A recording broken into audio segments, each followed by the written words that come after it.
Chào mừng các bạn quay trở lại kênh Điện Máy Chi nhé. Mình đang sửa máy giặt con máy điều hòa LG Inverter đang lỗi CH10. Thì cái lỗi này liên quan đến việc điều khiển cái quạt giặt lạnh. Con này sử dụng quạt DC 5 giây, mình sẽ kiểm tra xem nó bị hư như nào. Đây rồi các bạn nhé. Thì quay trở lại với cái điều hòa LG Inverter để báo lỗi CH10, tức là CH10. Thì là cái lỗi của cái quạt giặt lạnh này không chạy. Sau một khoảng thời gian nhất định thì nó báo lỗi. Thì ở tại nhà khách thì mình không đang bận nhiều việc quá, không tiện quay video clip, và nó ở trên tường cho nên là mình không dễ để mà quay được, cho nên là mình đã tháo ra để sửa cho khách hàng. Thì mình sẽ quay chia sẻ anh em xem là cái lỗi CH10 của máy LG này thì nó hư hỏng ở đâu. Thì cái quạt, hiện tượng nó là cái quạt không chạy các bạn nhé. Thì cũng có thể là hỏng quạt hoặc là hỏng cái mạch điều khiển quạt. Đấy, thì cái này nó sử dụng quạt DC 5 giây. Thì quạt của hãng LG á, thì cái rắc cắm của nó thì khác. Thì còn về cái chân cắm á, thì nó giống hệt cái của Panasonic. Và cái trục quạt thì nó khác một chút thôi. Cái trục quạt nó dài. Còn về cái cơ bản thì quạt DC 5 giây thì mình chia sẻ với các bạn rồi. Thì cái vị trí chân làm việc thì của Pana và của LG thì nó giống nhau thôi, chỉ khác mỗi là cái hãng LG thì cái chân cắm cá này nó hơi dài. Chúng ta muốn dùng cái quạt của Pana để chúng ta sửa và kiểm tra chạy thử, chúng ta phải cắt đi hai cái cạnh hai bên của cái rắc quạt Pana này, thì ta mới cắm vừa các bạn nhé. Ok, thì sau đây mình sẽ tiến hành cắm điện vào và chúng ta sẽ chạy thử trước khi sửa chữa xem là hiện tượng như nào. Ở nhà khách thì tại nhà khách thì nó không chạy quạt thì các bạn đã biết rồi.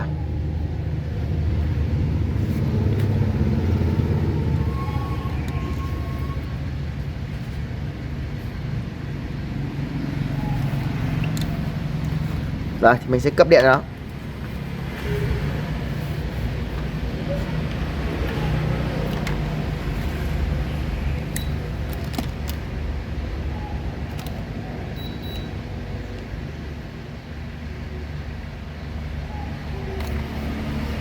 Đối với cái ban bệnh lỗi của quạt giặt lạnh này thì chúng ta không cần tháo bo nóng các bạn nhé.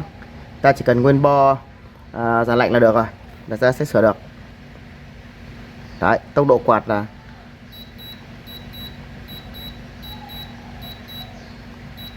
rồi, mình sẽ để tốc độ F5. F5 là tốc độ cao nhất của nó các bạn nhé. Đó.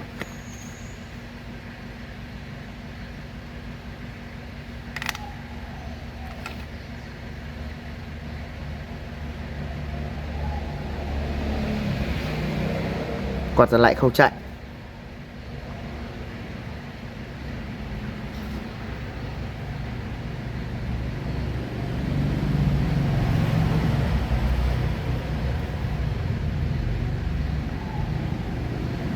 Đó, báo lỗi CH10.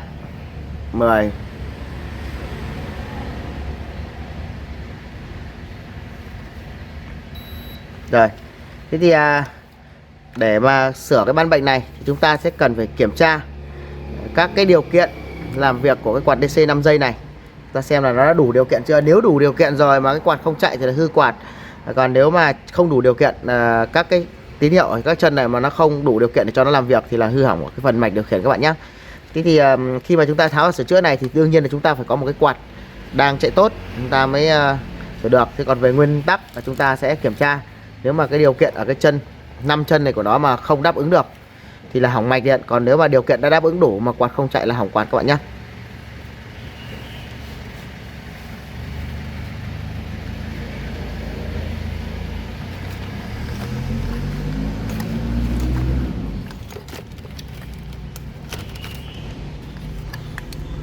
Ok, sắt cái thằng LG này rất là dây dựa, rất là lắm, rắc là ngoằng.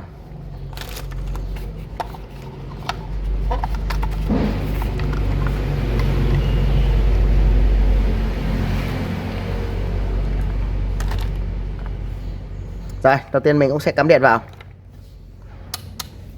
Cắm điện vào thì chúng ta trước khi bật máy chạy thì chúng ta sẽ kiểm tra được cái điện áp 300V. Ta sẽ đo thử xem là 300V đã có được chưa.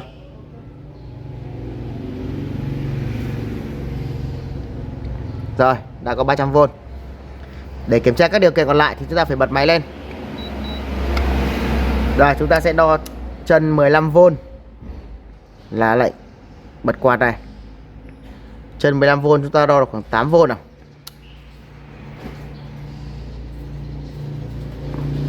8V rưỡi các bạn nhé.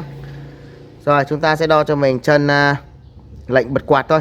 Còn xung hen thì chúng ta chưa kiểm tra. Lệnh bật quạt đây rồi. Lệnh điều khiển tốc độ quạt đây rồi.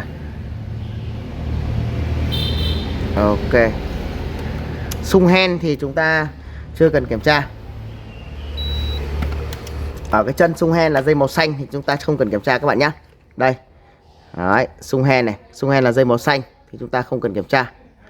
Đúng không ạ? Chúng ta chỉ cần đo cho mình cái lệnh bật quạt này. Tại vì quạt chưa chạy nên chúng ta không cần kiểm tra xung hen. Trừ khi là quạt chạy vù tốc độ thì chúng ta mới cần phải kiểm tra xung hen.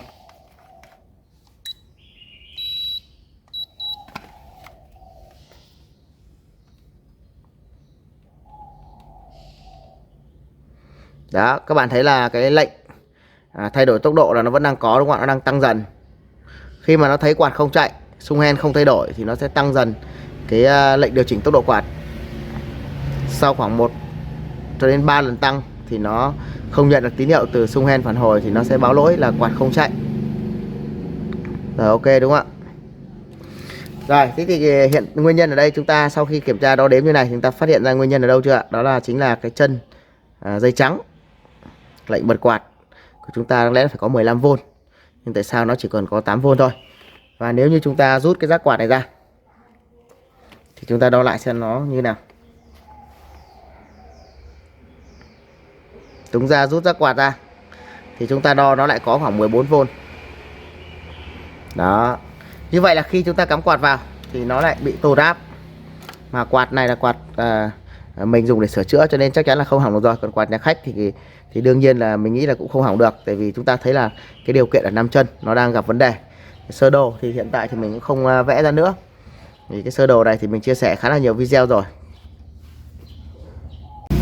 Đây các bạn nhé, thì mình cũng không vẽ lại sơ đồ nữa. Thì tiện mình bới lại một cái sơ đồ ngày trước mình đã từng vẽ rồi.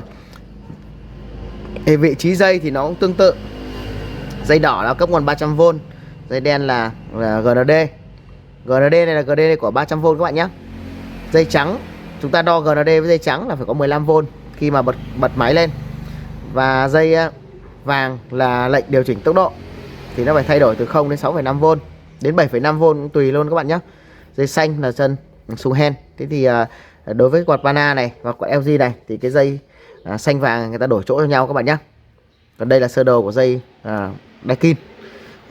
Pana và LG thì cái dây xanh và vàng này nó đổi chỗ cho nhau các bạn nhé. Cái dây vàng này nằm ngoài cùng. Đối với Pana và LG thì dây vàng là cuối cùng. Còn Daikin thì dây xanh nằm ngoài cùng. Rồi, cái ở đây thì mình thấy là cái dây trắng này là nguồn 15V nó không đủ.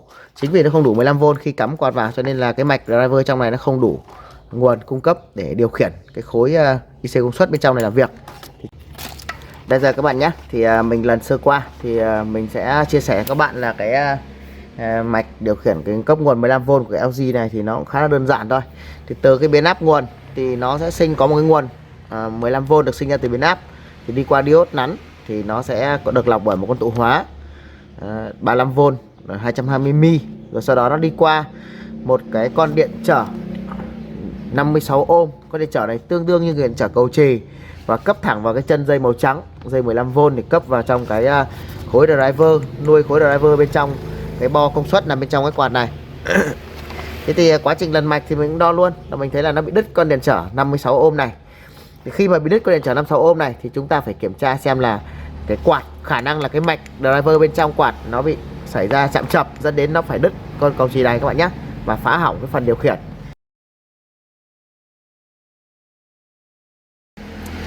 Thế thì con điện trở 56 ohm đấy thì nó nằm ngay ở cái chân này các bạn nhé. Đây. Thì sau khi nó nguồn được sinh ra từ biến áp xung, nguồn sinh ra từ biến áp xung thì được nắn lọc qua con diode này. Đó. Thì sau khi nắn lọc qua diode này thì nó sẽ được lọc bởi con tụ hóa nằm ở đây, được lọc bởi con tụ hóa nằm đây. Đấy, tiếp tục nó sẽ đi qua một con điện trở, một con điện trở 56 ohm. Đây các bạn nhé. Con mà ở đây có hai con điện trở, một con 56 ohm là lục, lam, đen, nhu vàng, nâu, điện trở 5 vạch màu các bạn nhé. Con này có ký hiệu trên mạch in là R0 R09B, R09B. Ký hiệu mạch in là con này là R09B các bạn nhé, R09B. Đấy. Con này có ký hiệu trên mạch in R09B. Đây mình sẽ đo cho các bạn xem.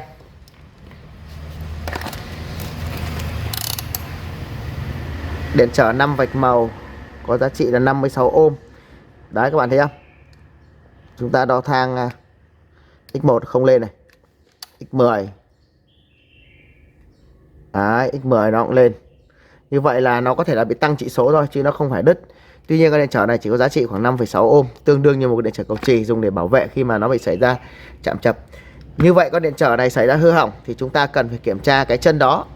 Cái chân dây màu trắng này ở trên cái quạt có thể là bị hỏng cái quạt rồi. Khi hỏng quạt nó hỏng về mạch điện. Thì các bạn để kiểm tra xem là có bị chạm trập hay không á, thì theo kinh nghiệm của mình thì các bạn sẽ để thang X1 chúng ta sẽ đo dây màu đen và dây màu trắng. Chúng ta đo và đảo chiều quay đo. Nếu mà kim lên là chắc chắn chạm trập. Đây là cái quạt của mình là quạt mới, còn đang còn tốt các bạn nhé. Mình đo là không lên này, mình đảo chiều quay đo này là cả hai chiều kim không lên ở thang X1 đúng không ạ? Rồi thì khi mà sau khi sửa xong cái mạch này mình sẽ lắp lại cho khách và mình sẽ đo cho các bạn, chia sẻ cho anh em. Chúng ta sẽ xem là cái quạt trên cái mạch điện thì chúng ta đo cái dây đó. Nếu chúng ta đo cái dây trắng đen này mà nó bị kim mà lên thì chắc chắn là bị hư hỏng rồi, ta phải thay thêm cái quạt nữa. Thì vẫn là cái bệnh về cái quạt, tuy nhiên là nó rất nhiều cái trường hợp xảy ra khác nhau.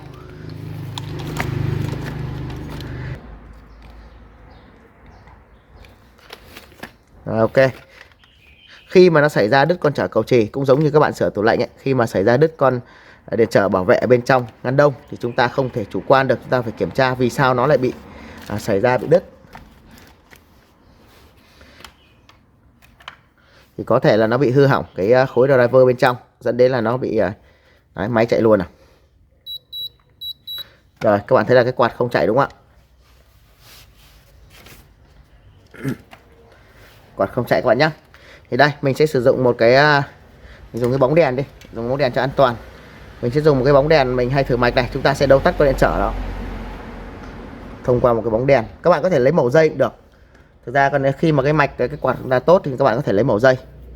Đấy các bạn nhé, ta có thể lấy một màu dây hai đầu hoặc mình dùng một cái bóng đèn cũng được. Rồi mình sẽ kẹp chân nó lại.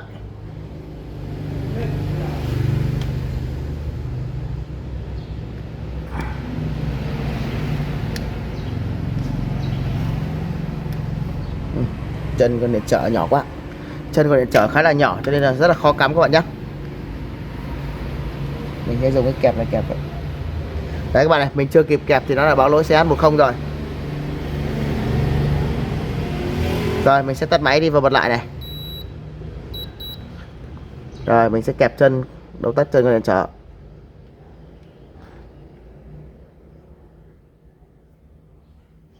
Đó các bạn thấy là cái quạt chạy luôn đúng không? Rồi ok. Đấy, các bạn thấy là cái quạt chạy luôn đúng không ạ? Mình thay đổi tốc độ F1 này.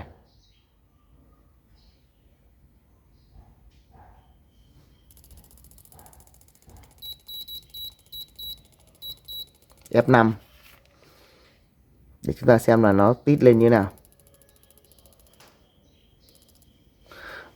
Rồi ok, đây mình nhấc cái dây này ra các bạn này. Đó, thì nó bị tắt đúng không ạ? Như vậy là nó bị đứt con điện trở này rồi. Đó. Rồi ok, như vậy chúng ta xác định là nó bị hư con điện trở ở cầu chì rồi.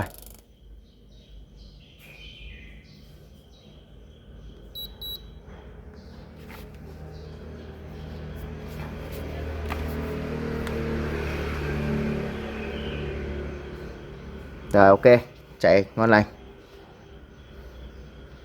Rồi thì sau đây mình sẽ thay con điện trở 56 ohm khác vào vị trí đó và mình sẽ lắp lại cho khách hàng và mình sẽ kiểm tra lại cái quạt ở trên cái mạch điều hòa cho anh em ta tham khảo.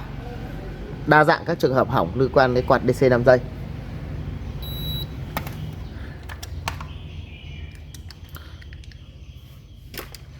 Đây các bạn nhé, mình sẽ thay con điện trở 5 vạch màu này.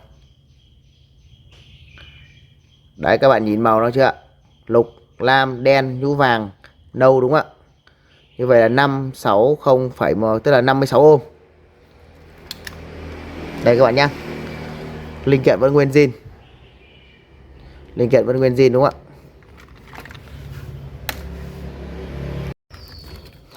Đây là các bạn nhé, thì mình đã thay một con điện trở khác. Đây, mình đã thay con điện trở khác của con điện trở của nó. Đây các bạn nhé, 56 ohm. Rồi ok. Rồi, mình sẽ thử mạch một cái nữa xem nó có chạy được không. LG này lắm dây là ngoằng quá.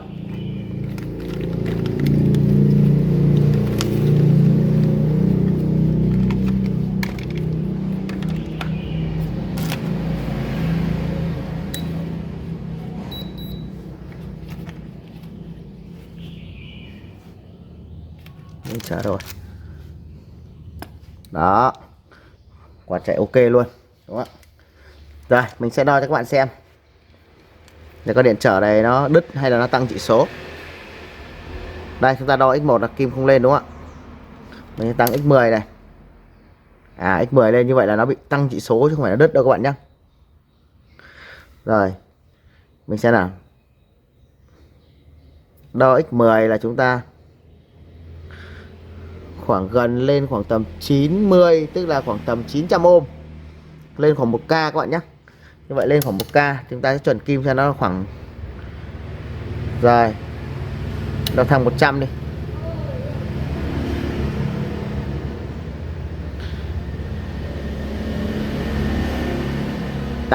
Như vậy là 800, lên số 8 tức là 800. Như vậy con này tăng từ 56 ohm lên 800 ohm, như vậy là nó bị tăng điện trở. Rồi thì như vậy là quạt mạch điện đã ok rồi. Vậy chúng ta mình sẽ lắp lại cho khách hàng và mình sẽ đo thử cái quạt xem là nó có gặp sự cố ở trên cái quạt không. Nếu mà không vấn đề gì, nếu chúng ta đo cái chân đen trắng này trên quạt mà không vấn đề gì, chúng ta lắp vào có thể sẽ chạy được ngay. Còn nếu chúng ta đo vào kim lên hai chiều ở cái dây đen trắng này thì chắc chắn là hư quạt, chúng ta phải thay thêm cái quạt nữa. Ngoài việc hỏng mạch điện ra thì chúng ta phải thay thêm cái quạt nữa. Rồi thì mình sẽ lắp lại cho khách hàng luôn. Mình cũng bận việc nhiều quá, mình cũng cầm một khách hàng 2-3 hôm rồi. Có gì mình sẽ chia sẻ cho các bạn tiếp ở trên cái máy của nhà khách hàng nhé. Đây giờ các bạn nhé, thì mình đã tới nhà khách để lắp lại cái máy điều hòa LG báo lỗi CH10 cho khách hàng đây rồi. Thì mình đã mắc đồng hồ đây rồi. Thì bây giờ trước khi đóng cái bo mạch thì mình đã sửa chạy ok như các bạn đã biết rồi. Thì trước khi chúng ta lắp vào cái máy để thử thì chúng ta phải đo cái quạt, tránh trường hợp là nó bị hư quạt, nó phá ngược về cái bo mạch như mình đã nói ở đoạn trước. Thì trước khi lắp vào thì mình sẽ đo cái dây đen trắng chân cấp nguồn 15V cho cái mạch công suất bên trong quạt làm việc ấy, thì chúng ta sẽ đo kiểm tra xem là nó có bị chạm trầm không. Đây các bạn nhé, mình sẽ chập que đồng hồ mình đo chuẩn kim này. Đó, chúng ta sẽ đo cái dây đen trắng. Các bạn thấy là kim lên đúng không ạ? Kim lên, tuy nhiên là các bạn để ý là kim lên nhưng nó không lên không, tức là nó không bị thông mạch. Chúng ta sẽ đảo que đo này. Nếu kim lên hai chiều là chắc chắn bị chạm trầm quá nhá. Nhiều khi nó không lên thông mạch nhưng mà nó lên hai chiều là để chạm trầm. Ở chiều ngược lại thì nó lên có một chút thôi thì cũng chưa phải là vấn đề. Đây, một tay vừa làm một quay nó hơi khó.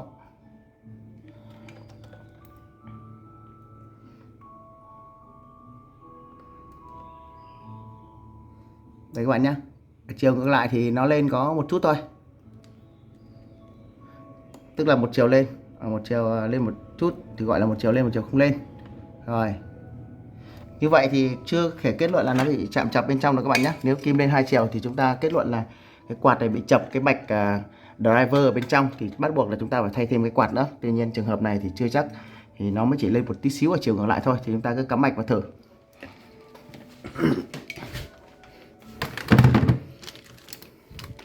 Đây thì mạch mình đã sửa rồi, mình đã test cho các bạn xem rồi. Đó.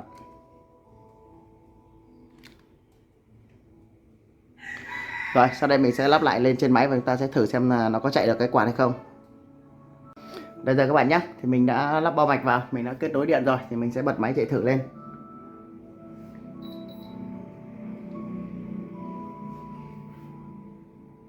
Rồi chúng ta sẽ quan sát xem là cái quạt nó có chạy được không.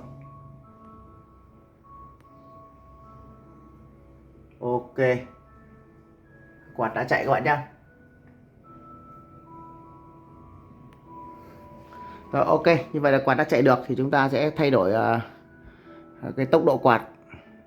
Chúng ta sẽ bật số F5 của nó đi.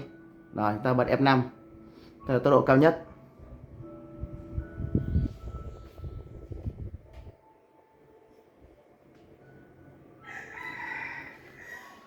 Tốc độ cao nhất chạy ok được thì chúng ta sẽ quay về cái tốc độ bé nhất, F1. F1 là tốc độ thấp nhất. Rồi nó giảm tốc từ từ. Rồi như vậy là chúng ta thử tốc độ F5 mà nó chạy được ok, và tốc độ F1 tức là thấp nhất nó thay đổi được ok, là như vậy là cái quạt đã chạy bình thường mà không có vấn đề gì các bạn nhé. Và mình xin kết thúc cái video chia sẻ tại đây. Và chúc tất cả các bạn chúng ta sẽ sửa chữa thành công khi gặp phải những cái ban bệnh tương tự như cái máy này. Và hẹn gặp lại các bạn ở trong các video chia sẻ tiếp theo của mình nhé. Chào các bạn.